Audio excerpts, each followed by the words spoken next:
اعوذ باللہ من الشیطان الرجیم، بسم اللہ الرحمن الرحیم۔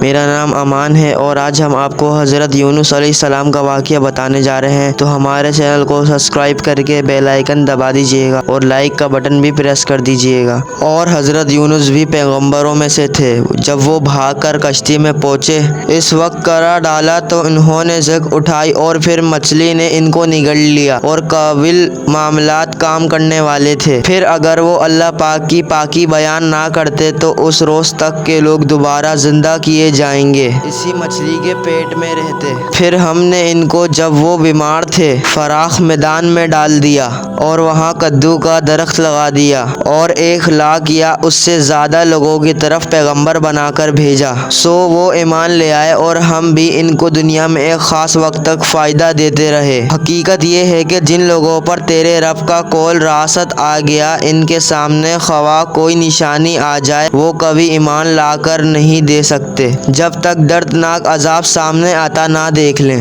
پھر کیا کوئی مثال ہے کہ ایک بستی عذاب دیکھ کر ایمان لائی اور اس کا ایمان اس لیے نفع بخش ثابت ہوا ہو۔ حضرت یونس علیہ السلام کی قوم کے سوا اس کی کوئی نظیر نہیں کہ وہ قوم جب ایمان لے آئی تو البتہ ہم اس پر سے دنیا کی زندگی کا عذاب ٹال دیا تھا، اس کو ایک مدت تک زندگی سے بہرے مند ہونے کا موقع دیا۔ یہ سب میں آپ کو آیات کے ترجمے بتا رہا ہوں۔ حضرت یونس علیہ السلام کا زمانہ 784 سے لے کے 860 قبل مسیح کے درمیان بتایا جاتا ہے۔ اگرچہ اسرائیلی نبی تھے مگر ان کو آشوریوں کی ہدایت کے لیے عراق بھیج دیا گیا، اس لیے کہ آشوریوں کو قوم یونس کہا جاتا ہے۔ یہ کافر و مشرک لوگ تھے۔ اس قوم کا مرکز ایک وقت نینوا شہر تھا، جس کے وسیع کھنڈرات آج بھی دریائے دجلہ کے مشرق کناروں پر آباد موصل شہر کے عین مقابل پائے جاتے ہیں، اور اسی علاقے میں حضرت یونس علیہ السلام کے نام سے ایک مقام بھی موجود ہے جس کا نام یونس نبی ہے۔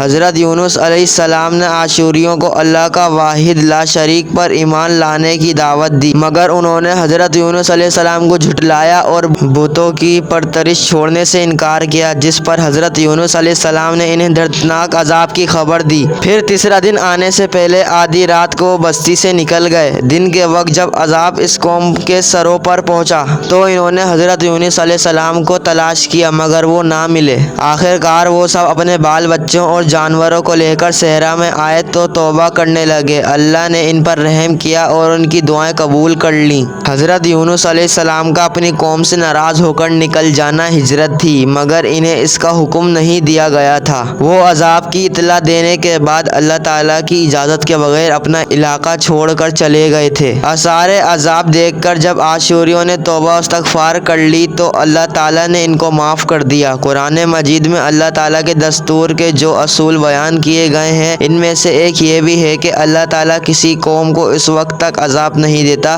جب تک اپنی رحمت حجت پوری نہیں کر لیتا۔ پس جب نبی نے اپنی قوم کو مہلت کے آخری لمحے تک نصیحت کا سلسلہ جاری نہ رکھا اور اللہ کے مقرر کردہ وقت سے پہلے ہی خود ہی ہجرت کر گئے تو اللہ تعالیٰ کے انصاف نے اس قوم کو عذاب دینا گوارا نہ کیا، کیونکہ اس پر اتمام حجت کی شرط پوری نہیں ہوئی تھی۔ سورۃ الصافات میں حضرت یونس علیہ السلام کے لفظ ابق استعمال ہوا ہے۔ یہ لفظ عربی زبان میں اس وقت بولا جاتا ہے جب غلام اپنے آقا کے ہاں سے بھاگ جائے۔ حضرت یونس علیہ السلام جس کشتی میں سوار ہوئے وہ گنجائش سے زیادہ بھری ہوئی تھی، جس پر قرعہ دازی ہوئی، اور غالباً اس وقت ہوئی جب سفر کے دوران یہ محسوس ہوا کہ بوجھ کی زیادتی سے مسافر کی جان خطرے میں ہے، لہٰذا اس کے لیے قرعہ ڈالا گیا جس کا نام نکلے گا اس کو پانی میں پھینک دیا جائے گا۔ چنانچہ حضرت یونس علیہ السلام کا نام نکلا تو وہ سمندر میں پھینک دیے گئے، اور ایک مچھلی نے انہیں پانی سے نگل لیا۔ حضرت یونس علیہ السلام آزمائش میں پڑ گئے تھے کہ وہ اپنے رب کی اجازت کے بغیر اپنے مقام معموریت سے ہٹ گئے تھے۔ سورۃ الصافات آیت نمبر 142 میں انہیں میم لیم کہا گیا۔ یہ اس قصوروار کو کہتے ہیں جو اپنی قصور کی وجہ سے معاملات مستحق ہو گیا ہو۔ حضرت یونس علیہ السلام غافل لوگوں میں سے نہ تھے بلکہ ان لوگوں میں سے تھے جو ہمیشہ اللہ کی تسبیح کرتے ہیں۔ دوسرے کہ یہ مچھلی کے پیٹ میں پہنچتے ہی انہوں نے اللہ کے رجوع کیا تو اس کی تسبیح کی۔ سورۃ الانبیاء میں ارشاد ہوا، پس ان تاخیریوں میں اس نے پکارا، نہیں ہے کوئی اللہ مگر تو، تیری ذات پاک ہے، بے شک میں قصوروار ہوں۔ سورۃ الصافات کی آیت نمبر 143 اور 144 میں ارشاد ہوا، اب اگر وہ تسبیح کرنے والوں میں نہ ہوتا تو روز قیامت تک اسی مچھلی کے پیٹ میں رہتا۔ حضرت یونس علیہ السلام نے جب اپنے قصور کا اعتراف کر لیا اور اللہ کی تسبیح کرنے لگ گئے تو اللہ تعالیٰ نے ان کی سفارش قبول فرمائی اور مچھلی کو حکم دیا کہ وہ اب کنارے پر آ جائے اور انہیں اگل دے۔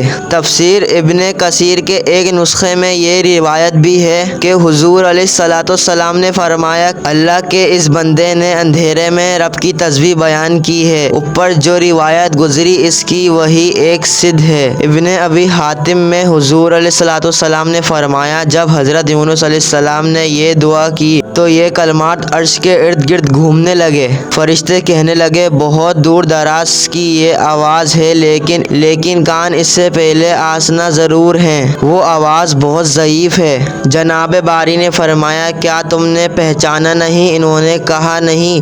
فرمایا، یہ میرے بندے یونس کی آواز ہے۔ فرشتوں نے کہا، وہی یونس جس کے پاک عمل و قبول شدہ ہر روز تیری طرف چڑھتے ہیں اور جن کی دعا سے تیرے پاس قبول تھیں۔ الہی جیسے وہ آرام کے وقت نیکیاں کرتا تھا تو اس مصیبت کے وقت اس پر رحم کر۔ اسی وقت اللہ تعالیٰ نے مچھلی کو حکم دیا کہ وہ آپ کو بغیر کسی تکلیف کے کنارے پر اگل دے۔ سبحان اللہ۔ آپ کو یہ ویڈیو کیسی لگی کمنٹ میں بتائیے گا، اور اگر اس میں میری کوئی غلطی ہوئی ہو تو مجھے وہ بھی کمنٹ میں بتائیے گا۔ جب تک کے لیے اللہ نگہبان۔